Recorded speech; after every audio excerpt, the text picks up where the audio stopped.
Okay, what's up in the next part now? So please go gauge your bearings to figure out what's going on. So here it is that I found myself and listen to the last part. I'm now at the back of this like taxi, this line, this one particular line going to one particular destination. I get to the back of the queue.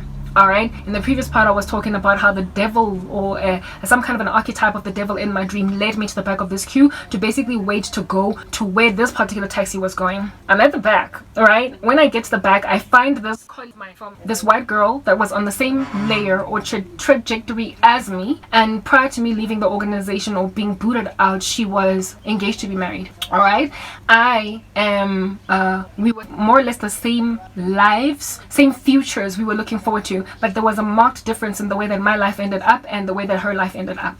And she was white and she was scantily clad. In this dream, she was barely dressed. What does she represent? The Lord is saying that there is such a, I believe what he was telling me with that dream is that there is such a prolific problem in the black community with witchcraft that black people cannot get to where they need to get, to a point where they can be fairly competitive or at least layered on the same platform with other people belonging to other races, especially within the white community, because black people are making sure that their own people cannot get to where they need to get. Abantu abamnyama, black people, they bewitch marriages, they bewitch careers, they bewitch. Yo guys, it's bad, right? I believe it's just as bad in the Indian community as it is in the black community, but witchcraft in this country is not nearly as bad in the white community as it is in the black and the Indian. That is a fact. White people rarely in this country bewitch each other, block each other from getting ahead.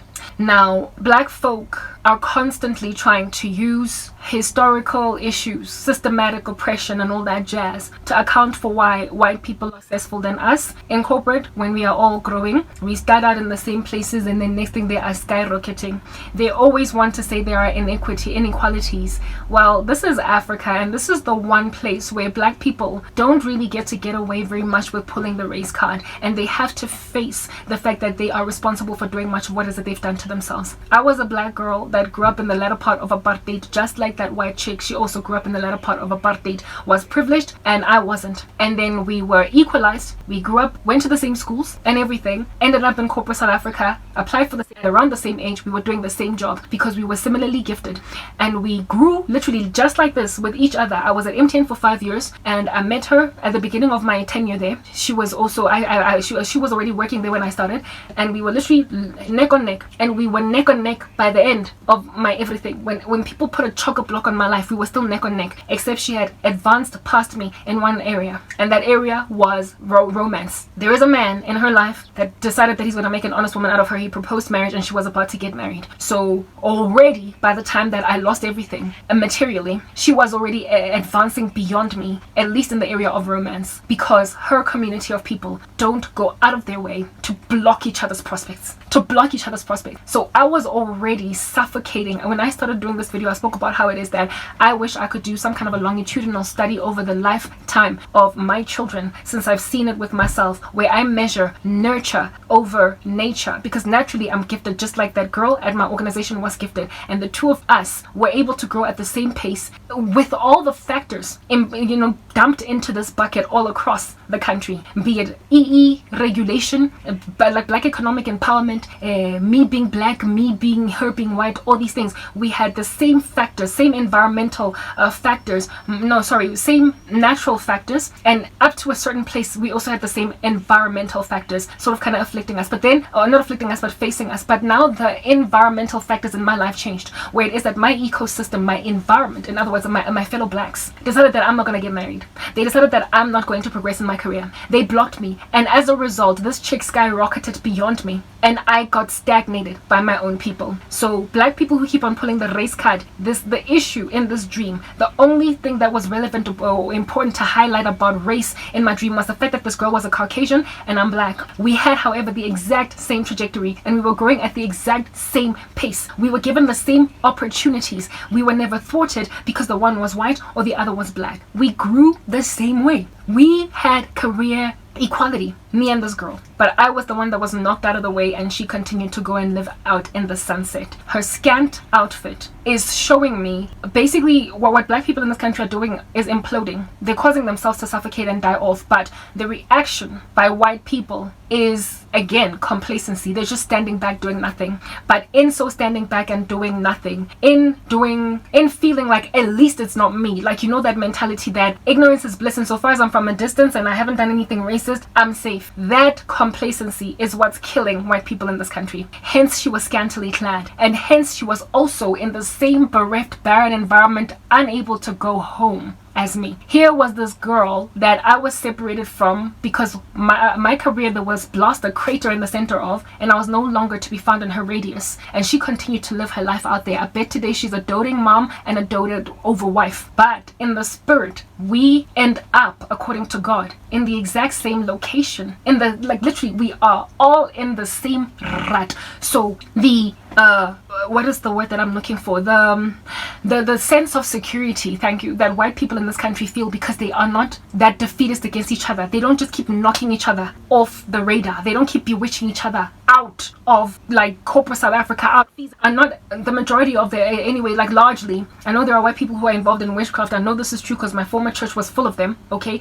But they are not nearly as bad with it as black people are. They're not nearly as destructive of one another as black people are in this country. That's just a basic fact, okay? So them feeling then comfortable that at least they don't deliberately sabotage each other's lives has given them also a false sense of security, because I found myself in the exact same position as Ali, and Ali was worse off than me in the sense that she was scantily clad. She was underdressed. She was immodest. There was something nude about her, and that dress that she was wearing that was very short was black in color. She was in and of herself in a dark place. In and of herself, she was lost.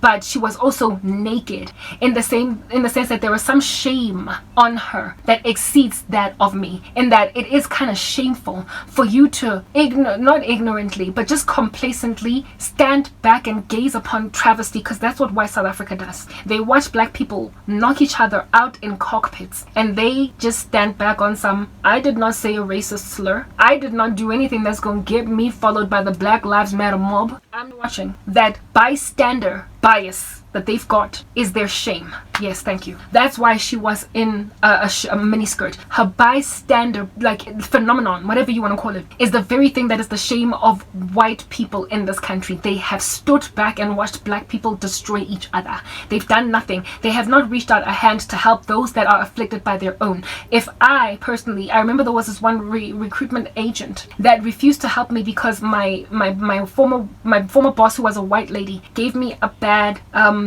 referral over the phone because she wanted me gone. She's the same woman I've spoken about before, who was so competitive with me that she used to take my work as her own and read off my PowerPoint presentations in a meeting, very embarrassingly so, without the context. I already gave you a story, a brief one at that, about that former boss of mine. Her on my CV as a reference to try and get another job after MTN, booted me out of the one that I had, and this recruitment agent called that boss, and that boss gave her a foul review about me. And she was a white lady, so too was my former boss. The recruitment agent is under the laws of this country, not consumer protection, but the labor laws of this country that protect a person from being reviled. She should have known that my boss was wrong based on her training and instruction, her education, and also the law of this country. We are not allowed basically, we're not even allowed to give a bad reference to prevent a person from getting a job, because it is a constitutional right in our country to earn a living, to make a living. So nobody can prevent a person from getting a job. No one.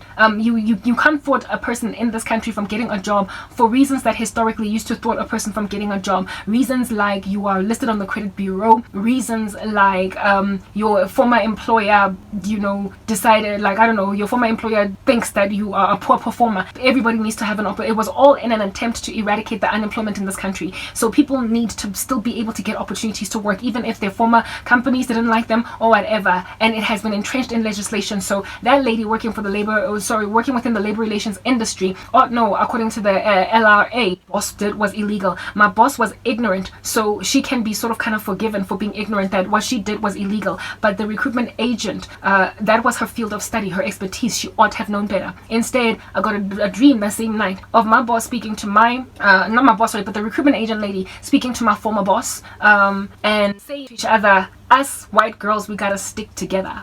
us white girls, we gotta stick together or they're gonna knock us out the market. Yeah, so essentially just based on my former boss's reviling of me, she ignored the law in this country, and based on the fact that my boss is a white girl, she was a white girl, while she wanted to, you know, relay my CV to some organization that I might get employed again, she based her decision on her white friend, and not even on the phone. That was also another white person. She based her decision on the whiteness and not so much even on the content of what it is that was spoken by my boss. So that is the disease of white people in this country. It is a fretfulness and a fear of being overwhelmed by these many black people that have been rescued from apartheid, and now since they out each other, even to a point where upon there being one of them really going through a lot and they need help, we're just going to stand back and do nothing. According to the Lord God Almighty, that is the shame on the white conglomerate in this country. It is what has made them naked, and it is what has made them pitiable and poor and unbelievable, essentially, at the great white throne judgment as to why they need to enter heaven. They're just as lost as all these witches all over the show that keep on bewitching one another, kicking each other to the curb in the black community. Next part.